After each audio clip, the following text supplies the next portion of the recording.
Hello നമസ്കാരം. ഏറ്റവും പുതിയ സിനിമാ വിശേഷങ്ങളുമായി പുതിയൊരു വീഡിയോയിലേക്ക് എല്ലാവർക്കും സ്വാഗതം. മമ്മൂട്ടി കമ്പനി നിർമ്മിക്കുന്ന ഏറ്റവും പുതിയ സിനിമ നാളെ ജനുവരി 23 വ്യാഴാഴ്ച തിയേറ്ററിലെത്തുകയാണ്. ഗൗതം വാസുദേവ് മേനോന്റെ മലയാളത്തിലെ ആദ്യ സംവിധാന സംരംഭം കൂടിയായ ഡൊമിനിക് ആൻഡ് ദി ലേഡീസ് ഫേഴ്സിൽ മമ്മൂട്ടിക്കൊപ്പം ഗോകുൽ സുരേഷ്, ലെന, സിദ്ദീഖ്, വിജയ് ബാബു എന്നിങ്ങനെയാണ് അഭിനേതാക്കൾ. നീരജ് രാജന്റെ കഥയ്ക്ക് നീരജ് രാജൻ, സൂരജ് രാജൻ, ഗൗതം വാസുദേവ് മേനോൻ എന്നിങ്ങനെ 3 പേർ ചേർന്നാണ് തിരക്കഥ തയ്യാറാക്കിയിട്ടുള്ളത്. ചിത്രത്തിന്റെ DOP വിഷ്ണുദേവും എഡിറ്റിംഗ് ആന്റണിയുമാണ്. ദർബുക ശിവയാണ് ഈ ചിത്രത്തിന്റെ സംഗീത സംവിധായകൻ. ദുൽഖറിന്റെ വേഫെയർ ഫിലിംസ് വിതരണം ഏറ്റെടുത്തുള്ള ഈ സിനിമയ്ക്ക് 2 മണിക്കൂർ 31 മിനിറ്റാണ് ദൈർഘ്യം. വലിയ ഹൈപ്പോ പ്രൊമോഷനോ കൂടാതെ തിയേറ്ററിലെത്തുന്ന ഈ സിനിമയ്ക്ക് കേരളത്തിൽ 500ഉം 600ഉം തിയേറ്ററുകളൊന്നും ചാർട്ട് ചെയ്തിട്ടില്ല. കേവലം 201 തിയേറ്ററുകൾ മാത്രമാണ് ഈ സിനിമയ്ക്ക് ചാർട്ട് ചെയ്തിട്ടുള്ളത്. ചിത്രം പോസിറ്റീവ് അഭിപ്രായമാണ് നേടിയെടുക്കുന്നതെങ്കിൽ സ്വാഭാവികമായിട്ടും ചിത്രത്തിന്റെ തിയേറ്ററുകളുടെയും സ്ക്രീനുകളുടെയും എണ്ണം കൂടുന്നതാണ്.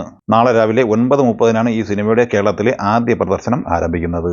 സിനിമയുടെ നിലവിലെ കേരളത്തിലെ അഡ്വാൻസ് ബുക്കിംഗിലേക്ക് വന്നാൽ ഏറ്റവും ഒടുവിൽ വന്ന റിപ്പോർട്ട് പ്രകാരം 50 ലക്ഷത്തോളം രൂപ ഈ സിനിമ കളക്ട് ചെയ്തിട്ടുണ്ട്. ചിത്രത്തിന്റെ ഫൈനൽ പ്രീസെയിൽ കളക്ഷൻ 60 ലക്ഷത്തിൽ എത്തിച്ചേരും എന്നാണ് പ്രതീക്ഷിക്കുന്നത്. 2025 ജനുവരിയിൽ തിയേറ്ററിലെത്തിയ മലയാള സിനിമകളിൽ ഐഡന്റിറ്റി എന്ന ടോവിനോ ചിത്രത്തിന്റെ പ്രീസെയിൽ കളക്ഷൻ 47 ലക്ഷം രൂപയായിരുന്നു. എന്നാൽ ആസിഫ് അലിയുടെ രേഖ ചിത്രത്തിന്റെ പ്രീസെയിൽ കളക്ഷൻ 48 ലക്ഷം രൂപയായിരുന്നു. അതിനുശേഷം വന്ന പ്രാവിൻകൂട് ഷാപ്പ് എന്ന സിനിമയുടെ പ്രീസെയിൽ കളക്ഷൻ 58 ലക്ഷം രൂപയായിരുന്നു. ഇനി പ്രാവിൻകൂട് ഷാപ്പിന്റെ പ്രീസെയിൽ കളക്ഷൻ ഡൊമിനിക് മറികടക്കുമോ എന്നാണ് ഏവരും ഉറ്റുനോക്കുന്നത്. അതേസമയം മമ്മൂട്ടി കമ്പനി നിർമ്മിച്ച് സൂപ്പർ ഹിറ്റ് വിജയം സ്വന്തമാക്കിയ കണ്ണൂർ സ്ക്വാഡിന്റെ കേരള പ്രീസെയിൽ കളക്ഷൻ കേവലം 38 ലക്ഷം രൂപ മാത്രമായിരുന്നു.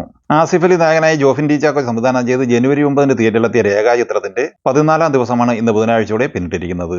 നമ്മളെല്ലാം പ്രതീക്ഷിച്ചതുപോലെ കഴിഞ്ഞ ദിവസം റിപ്പോർട്ട് ചെയ്തതുപോലെ തന്നെയാണ് 14ാം ദിവസമായി ഇന്ന് ബുധനാഴ്ച തന്നെയാണ് ഈ സിനിമ 50 കോടി ക്ലബ്ബിൽ എത്തപ്പെട്ടത്. ചിത്രം ഞായറാഴ്ച വരെയുള്ള 11 ദിവസം കൊണ്ട് വേൾഡ് വൈഡ് ബോക്സ് ഓഫീസ് കളക്ഷനായി കളക്ട് ചെയ്യുന്നത് 47 കോടി 50 ലക്ഷം രൂപയായിരുന്നുവെങ്കിൽ പിന്നീടുള്ള 2 ദിവസം, അതായത് തിങ്കൾ, ചൊവ്വ എന്നീ ദിവസങ്ങളിൽ കളക്ട് ചെയ്തത് 2 കോടി 10 ലക്ഷം രൂപയാണ്.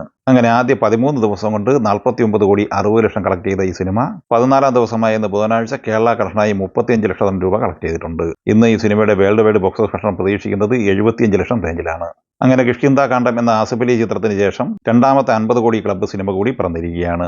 മോഹൻലാൽ നായകനായി പൃഥ്വിരാജ് സംവിധാനം ചെയ്യുന്ന ലൂസിഫറിന്റെ 2ാം ഭാഗം കൂടിയായ എമ്പുരാന്റെ ഏറ്റവും പുതിയ അപ്ഡേറ്റ് ഇന്ന് പുറത്തു വന്നിട്ടുണ്ട്. മാർച്ച് 27 തിയേറ്റർ റിലീസ് പ്രഖ്യാപിച്ചിരിക്കുന്ന ഈ സിനിമയുടെ ടീസർ ഈ ജനുവരി 26 റിലീസ് ചെയ്യപ്പെടുന്നതാണ്. 2 മിനിറ്റ് 22 സെക്കൻഡാണ് ടീസറിന്റെ ദൈർഘ്യം.